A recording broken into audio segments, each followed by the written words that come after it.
Welcome back to the Bitcoin layer. My name is Joe Consorti. So we had a double whammy today. We had not only the CPI data released for the last month, but we also had the FOMC meeting where the Fed decided for the seventh meeting in a row to keep rates on hold. Now, this is exactly what the market was expecting. The more key takeaway is the messaging from the meeting. And the messaging is one of hawkishness, but flexibility. Powell recognizes that CPI still has a long way to fall until it reaches its 2% yearly target. But by the same token, given some developments in the labor market, he even acknowledged that some labor prints may be overstated, which is the absolute truth. If you follow me on Twitter, you know that I've been talking about how fake these labor market reports are. And if you follow our Substack, which I'd suggest you do, thebitcoinlayer.com, you know that the labor data is being goosed like there's no tomorrow.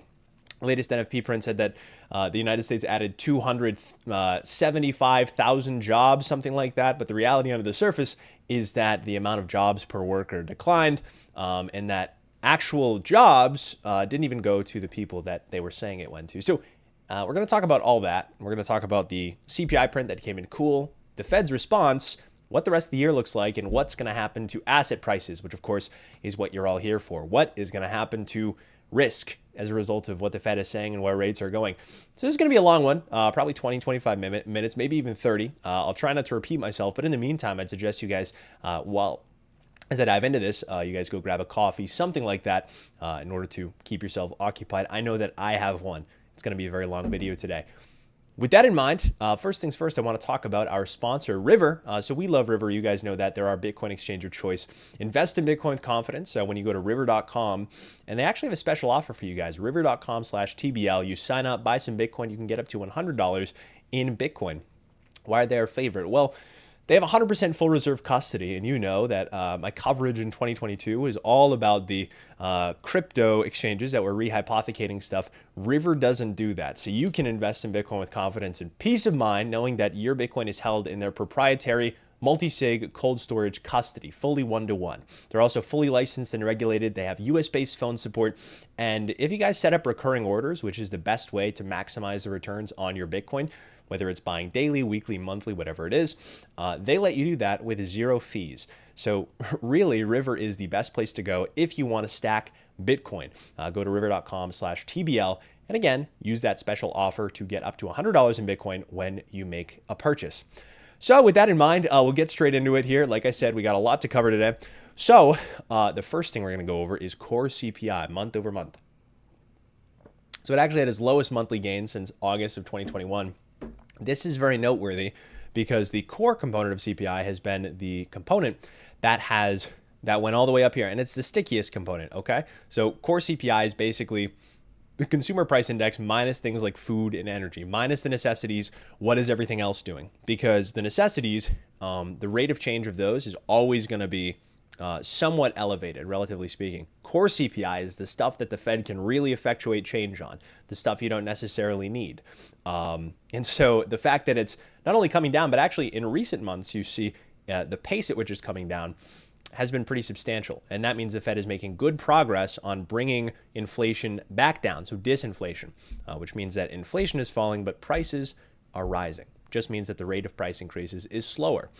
But again, this does impact the Fed's monetary policy quite closely. So core CPI had its lowest monthly gain since August of 2021. You can see here it only rose 0.2% this month, which you can go all the way back here. Since August, it is the lowest since that has happened. And zooming out even further, you'll see we still have plenty of progress to go. Okay, like if you go, let's not take a look at the 80s because these were obviously very inflationary.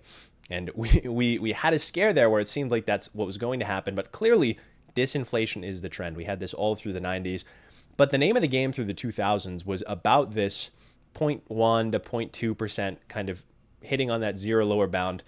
And we're basically there after several years of being really, really elevated. Now the month-on-month change is really starting to move to the downside. This is a good development. That's what the Fed wants to see. Moving over to a yearly resolution here. Again, you can see this is the range that we normally hang out in, okay? 1 to 2% yearly on core. We're still well above that, okay? But the developments here on the monthly resolution are very, very encouraging that we are eventually going to near the Fed's 2% target if these month-to-month prints continue going the way that they're going. And that's why it's so important that the Fed maintain its posture even now, even after we had a cool CPI print. Words mean a great deal. Inflation expectations mean a great deal. So if the Fed starts talking up the market now like it's going to cut rates, you could see a reversal in this. And so Powell has played it very well to this point. Second best Fed chair, in history, of course, after Paul Volcker. Not to toot these guys' horns, right? We do not like the Federal Reserve here at the Bitcoin layer. You know that.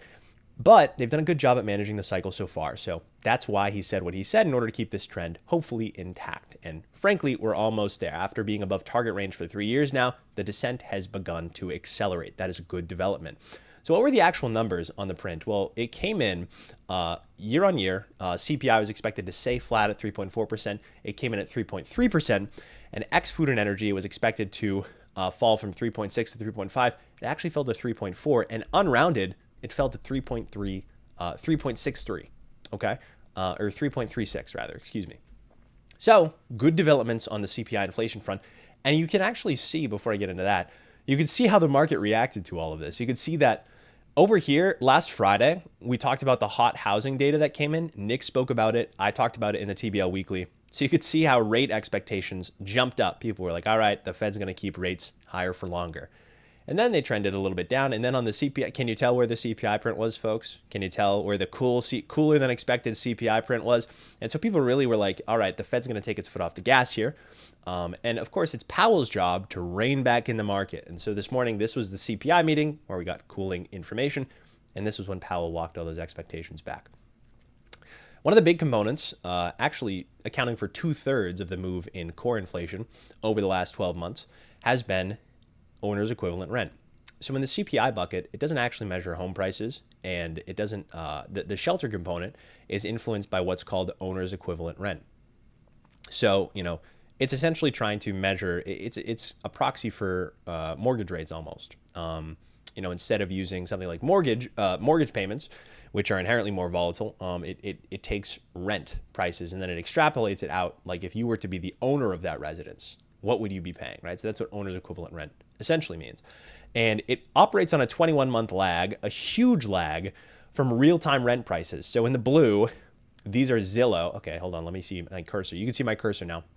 In the blue, this is real-time rent prices taken directly from Zillow. And you'll see OER, which is included in the CPI basket, has a 21-month lag. And so Powell foresaw this. He's been saying for ages how rent prices are coming down, and eventually that's going to be a huge tailwind for pushing CPI back down to target. And he was right. Okay, he was right. We like to give these guys a lot of crap, but he was right about this because it actually accounted for over 2/3 of the increases of the 5.7% yearly increase that we've seen, the 3.6% year-over-year increase that we've seen in core CPI. So now that rents are coming down, that's going to drag CPI down because this orange line, which is what's used in the CPI calculation, the core CPI calculation, of course, too, is brought down because this is now down. Rents are back down to their long-run inflation rate. And that is a preview of where OER is headed, right back down to that 3% target. And so if we remove shelter, okay, because I said if you replace OER with a more real-time measure of rents, you can see we're already back down to where we are. Really, rent prices are the only huge factor. And the fact that they lag is the only huge factor in what's keeping core CPI really, really elevated, really high up here. So if we remove shelter, guess what? We just had our first negative print month over month on core CPI since January 2021. And according to Matt Sermonaro, which I've taken this from on X, this chart is inspired by him. I struck it in my own charting software. So go give him a follow. I credit him for this chart. It is core CPI removing shelter has only declined 31 times in its 650 plus print history. And today was one of them. Okay, so we're making real progress on shelter inflation. We're making real progress on bringing this down to here. That's why you see the lowest monthly print since August 2021. That's why you see this is beginning to pick up to the downside. And that's why you see this right here. It's all attributed to this, okay? So if we use real-time shelter data, core CPI is already where it needs to be. And so the Fed on hold and not forecasting any rate cuts, despite some very clear weakness in the labor market that's beginning to bubble up. Nothing terrible, nothing crazy going on with banks. Of course, their balance sheets aren't great. The Fed holding where it is, very savvy move, considering that substituting in real-time shelter prices, we're already where we need to be. And so we're headed back down here, which means that this will head back down here. All right, that's enough for core inflation.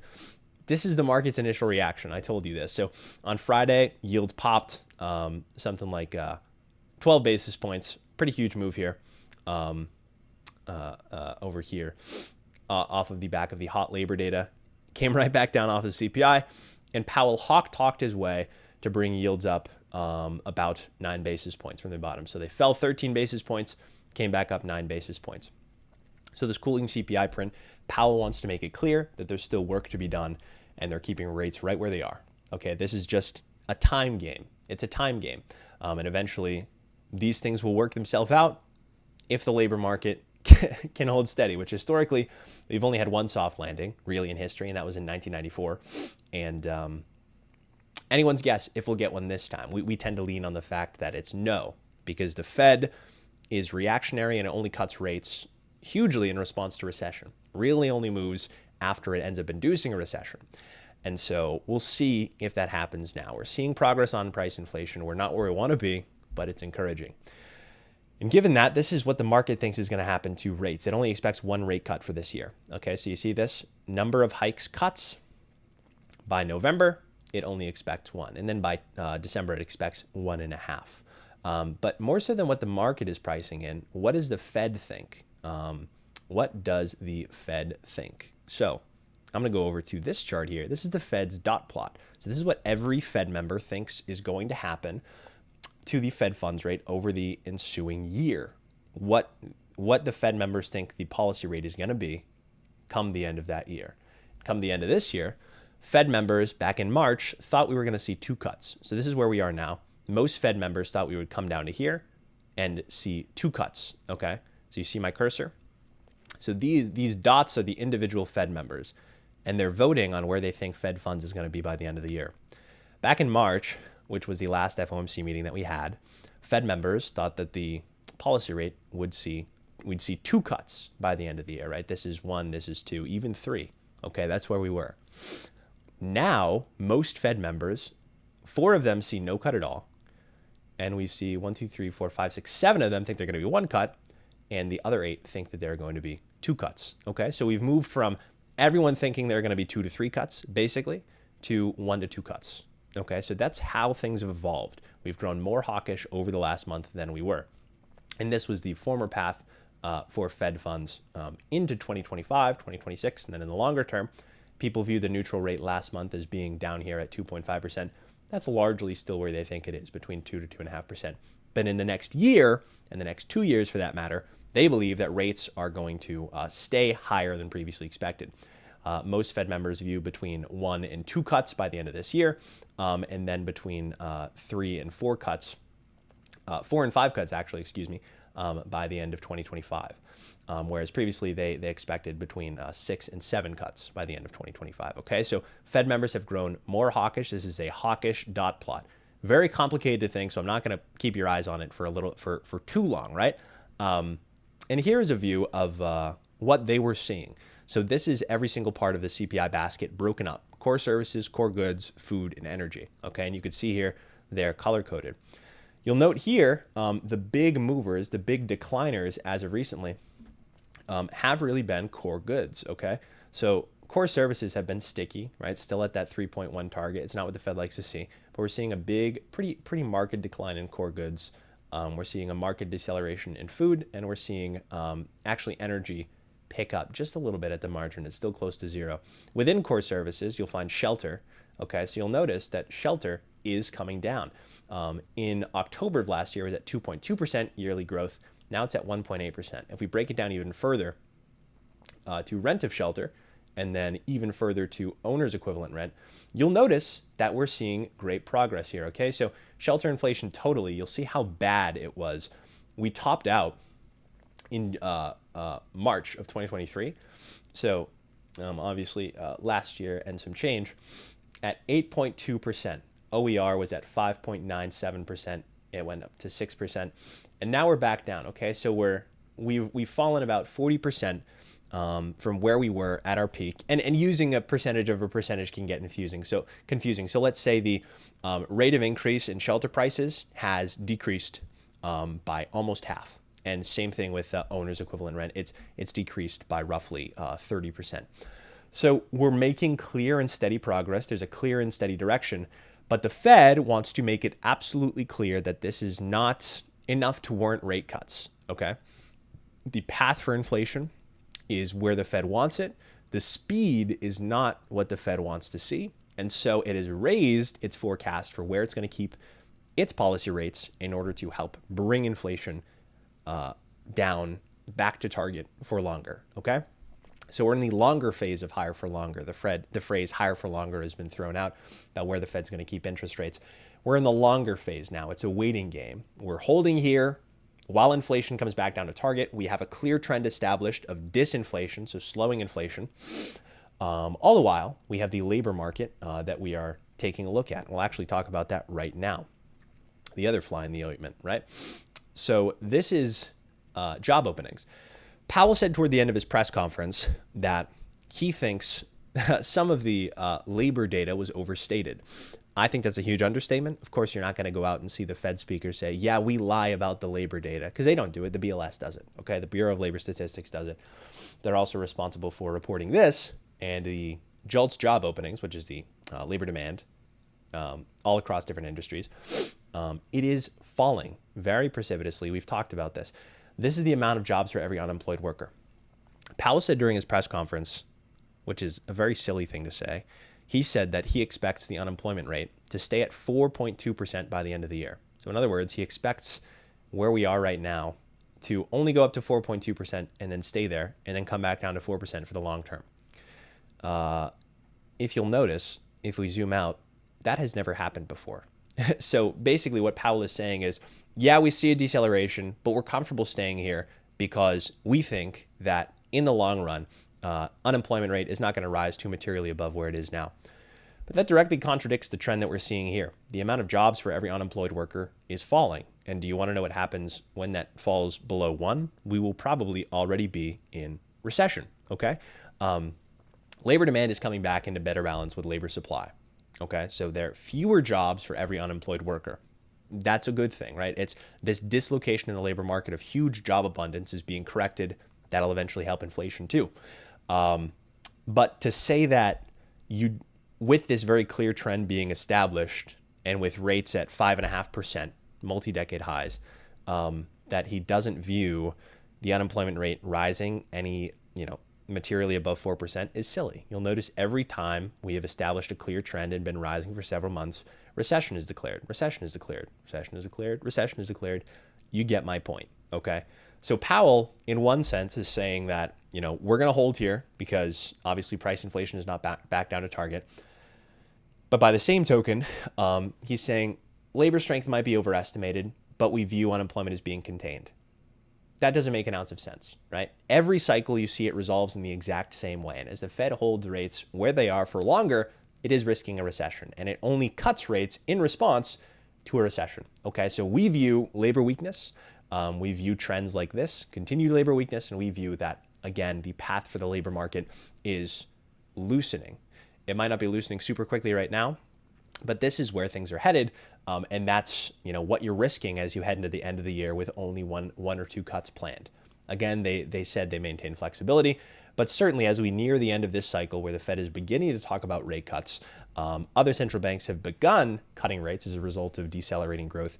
We view the Fed is next up, just a matter of when, and the market is expecting when to be toward even after September. So November is when the first cut is priced in.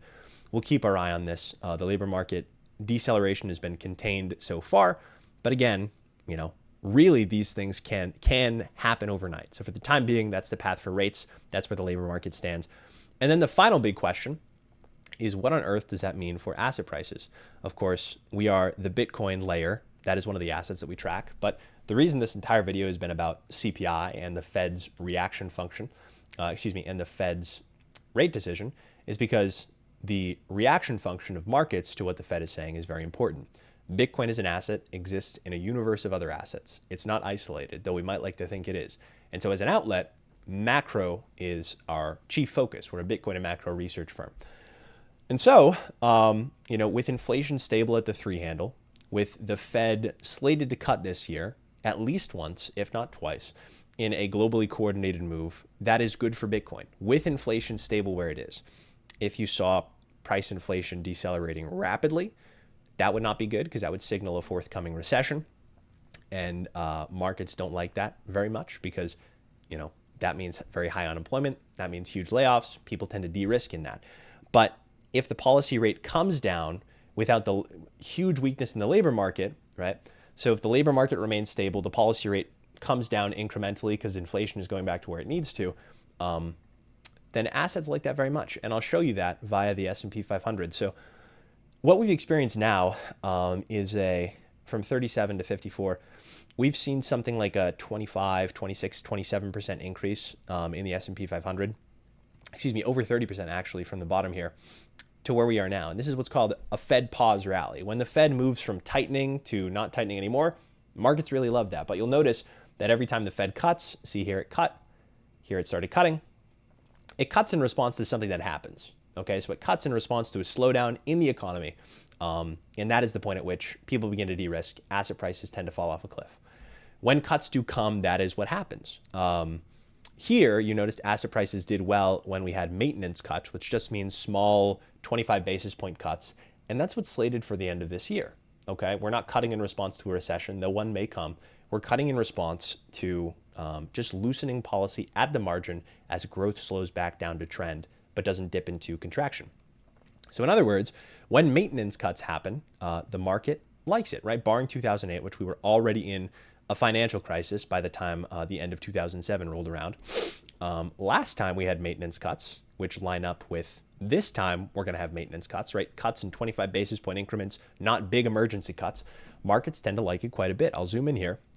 And you'll notice that when the Fed cut interest rates by 25 basis point increments, which is what they are slated to do at the end of this year, it's what they've said. It's what's shown on the dot plot.